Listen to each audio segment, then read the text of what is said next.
Juru unggahan videonya di akun Instagram ridhoyahya.id.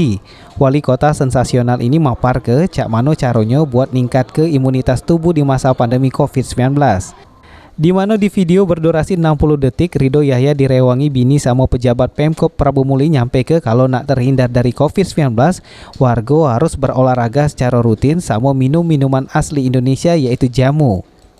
Ridho Yahya juga ngingat ke para netizen setianya supaya galak-galak berdoa sama Allah Subhanahu wa Ta'ala supaya yang namanya pandemi COVID-19 ini gancang berakhir. Bagaimana sih cara menghindari COVID? Menghindari COVID tiada lain tiada bukan adalah dengan 3 cara. Pertama, memperkuat imunitas diri. Bagaimana cara memperkuat imunitas? Pertama, kita olahraga yang teratur. Tapi jangan hanya olahraga. Olahraganya dinikmati sampai keringat keluar seperti yang saya lakukan pada pagi hari ini. Yang kedua apa? Kita minum jamu. Ini tradisional Indonesia. Di sini ada jahe, ada kunyit, dan semuanya lengkap.